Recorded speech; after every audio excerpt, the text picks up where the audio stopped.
जी क्या हम अशुद्धि अवस्था में राधा कृपा कटाक्ष स्तोत्र का फोटो कॉपी करवा के पढ़ सकते हैं या नहीं? वैसे याद हो गया हो तो आप चिंतन ऐसे कर सकते हैं, वगैरह ग्रंथ लेकर पढ़ना निषेध है। तो 3 दिन पवित्र दशा में भगवत चिंतन कर सकती है, जो पाठ याद है उसको सुमिरन कर सकती है। माला लेना, ठाकुर सेवा करना, रसोई बनाना, ग्रंथ पढ़ना, ये गृहस्थ धर्म में जो माता बहनें 3 दिन पवित्र रहती हैं नहीं करना चाहिए। ऐसी शास्त्र मर्यादा है। फिर जैसा ठाकुर जी प्रेरित करें, शास्त्र मर्यादा है, ऐसा नहीं करना चाहिए। महाराज जी जब हम अशुद्ध हैं और भगवान इतने शुद्ध हैं, उनको कोई चीज अशुद्ध नहीं कर सकती, तो फिर हमारी आप अपने आपे को भूल जाओगे कैसे? खास, हाँ बस यही तो बात, इसीलिए तो कह रहे हैं नियम से चलोगी तो भूल जाओगी। नियम से चलोगी, बनाई हुई मर्यादा से चलोगी तो शरीर भान भूल जाओगी। और नियम अगर विपरीत दशा में चला गया तो शरीर भाव पुष्ट होता चला जाएगा। ये खास बात है। आप एक पत्नी व्रत ले, आप उस धर्म से चले तो आपको वैराग्य हो जाएगा, आपकी वासना नष्ट हो जाएगी। दवा अगर नियम से खाओगे ना, रोग नष्ट हो जाएगा। और आप व्यभिचार करें, चाहे जितना करते चले जाए, आपकी वासना बढ़ती चली जाएगी, आपकी गंदगी बढ़ती चली जाएगी। ये नियम है वही चेष्टा। लेकिन एक पत्नी व्रत ले, धर्म पूर्वक चले तो आपको वैराग्य हो जाएगा। कितने ऐसे गृहस्थ हैं जो वैरागी हैं, पति पत्नी दोनों घर में रहते हुए भी ब्रह्मचर्य हैं। और कितने ऐसे कि देखो, बोले कितने साल, बोले 90 साल के, तो बोले क्या पूरा जीवन हो गया, खाक बटोरते हैं कहां, वहीं के वहीं खड़े। सब सुलझने की बात है। तो इसलिए हम पहले शास्त्र आज्ञा पालन करें तो परम पवित्र प्रभु हैं और हम उनके परम पवित्र अंश हैं, ये बात समझ में आ जाएगी। और जो शरीर अपवित्र है उससे हमारा राग खत्म हो जाएगा। अभी शरीर अपवित्र है, शरीर अपवित्र है तो हमारा भाव भी अपवित्र है, क्योंकि हम शरीर से युक्त हैं। आप कभी ये मानती हो कि मेरा शरीर अपवित्र हुआ? मैं नहीं। उस समय यही रहता है कि मैं अपवित्र हूं, रहता है ना। मैं जैसे हम शौचालय से निकले तो हम ये नहीं मानेंगे कि मैं आत्मस्वरूप हूं, मेरा शरीर अपवित्र है लेकिन मैं पवित्र हूं। अगर शरीर का स्मरण आ रहा है तो अभी आप शरीर भाव में हैं। और जिन महापुरुषों को छूट गए पड़े रहते हैं अवधूत स्थिति में, भगवान उनके साथ खेलते रहते हैं। उस स्थिति तक पहुंचने के लिए हमें तर्क छोड़कर शास्त्र आज्ञा पालन करना पड़ेगा। शास्त्र की कृपा से, गुरु आज्ञा की कृपा से वो स्थिति आ जाती है। जब शरीर भाव से ऊपर उठ गए फिर क्या है? फिर तो कोई परेशानी नहीं, चाहे लघु शंका की पड़े हो, चाहे शौच के पड़े हो। शरीर अपवित्र है लेकिन वो परम पवित्र प्रभु में रमण कर रहा है। अभी हमारी दशा ऐसी नहीं है। हमारा शरीर हमें मैं करके दिखाई दे रहा है, नहीं दिखाई दे रहा। शरीर की भूख मेरी भूख, शरीर की मांग मेरी मांग, शरीर का कष्ट मेरा कष्ट आ रहा है ना।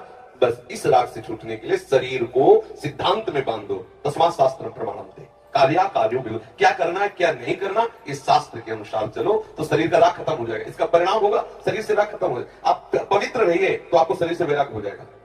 ये खास बात है। शास्त्र की आज्ञा पालन कीजिए तो आपको शरीर संसार से वैराग्य हो जाएगा। और शास्त्र के विरुद्ध चलिए तो आप रागी हो जाएंगे, आप आसक्त हो जाएंगे, ये आपको दंड होगा। शरीर संसार की आसक्ति वही तो आपको जलाती, वही तो आपको जन्म मृत्यु के चक्र में फंसाती है। समझ गए बच्चा? जब हम भगवान के लिए प्रसाद नहीं बना सकते, उनको भोग नहीं पवा सकते बच्चा, इसीलिए इस शरीर से घृणा करनी है। धिक्कार है ऐसे शरीर को जो प्रिया प्रीतम से बिलक करता है, तभी तो शरीर से राग खत्म होगा।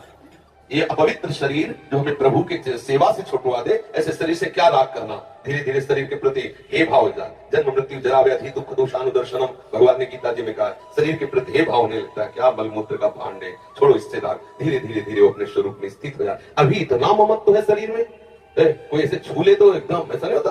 तुमने हमें कितना अपना मय पद है। अगर हम ठीक सिद्धांत से चलेंगे तो हम बहुत जल्दी लाभ प्राप्त कर लेंगे। जहां हमारी स्थिति है हम बात उसी स्थिति की करें तो हम बहुत जल्दी आगे बढ़ जाए। होता क्या, हम लोग बात करते हैं छत की, अभी बिल्कुल 100 हाथ गड्ढे में खड़े हैं। बात यह है शरीर से हमारा संबंध बहुत घनिष्ठ हो चुका है। इतना हो चुका है कि शरीर से हम संबंध किए, ये शब्द भी गलत है। मैं ही शरीर हूं ऐसा है। आप देख लो, कभी दर्पण में तिलक लगाते समय सोचा कि शरीर के मस्तक पर तिलक रचना कर रहे हैं? नहीं। मेरा तिलक कैसा है, यही तो आएगा ना। मेरा रूप कैसा है, मैं ठीक लग रही हूं, लग रहा हूं, ऐसी बातें आएंगी नहीं आएंगी। तो इसका मतलब शरीर राग है। शरीर राग हटाने के लिए शास्त्रीय सिद्धांत स्वीकार करना होगा। जिस समय माता बहनें अपवित्र होती हैं उस समय वो जो भी भोग बनाती है, वो शास्त्र के अनुसार कह रहा हूं कि जो ब्रह्म हत्या देवराज इंद्र को लगी थी उसी के 4 विभाग किए गए थे। पहला विभाग स्त्री को दिया गया था और उसके साथ वरदान भी दिया गया था कि उसी अवस्था के अंतर्गत वो जब सृजन क्रिया में जाएगी तो संतान उत्पत्ति की सामर्थ्य उसको प्राप्त हो जाएगी। पृथ्वी ऊषर भूमि, जो ऊषर भूमि है ये वो ब्रह्म हत्या का एक भाग, उसको वरदान दिया गया था। चाहे जितना गड्ढा खोद दिया जाए अपने आप भर जाएगा समय पे। वृक्ष की गोंद जो निकलती है वो ब्रह्म हत्या, और उसको वरदान दिया काटने पर भी पुनः आप हरे भरे हो जाओगे, मतलब समय आने पर आप वृक्ष रूप धारण करो। और जल में फेन बुदबुदा काई, ये ब्रह्म हत्या के 4 भाग्य। और जल को आशीर्वाद दिया गया कि कभी भी कहीं भी पवित्रता होगी तो आप उसमें सम्मिलित होंगे। जल छिड़को, आचमन करो, जल के द्वारा पवित्रता। ऐसा 4 वरदान भी उनको अलग अलग दिए गए और उनके लिए विधान भी किया गया है। देवराज इंद्र को जब ब्रह्म हत्या लगी थी तो शास्त्र में मर्यादा चली आ रही है, अगर इसका हम पालन करेंगे तो शरीर से वैराग्य हो जाए।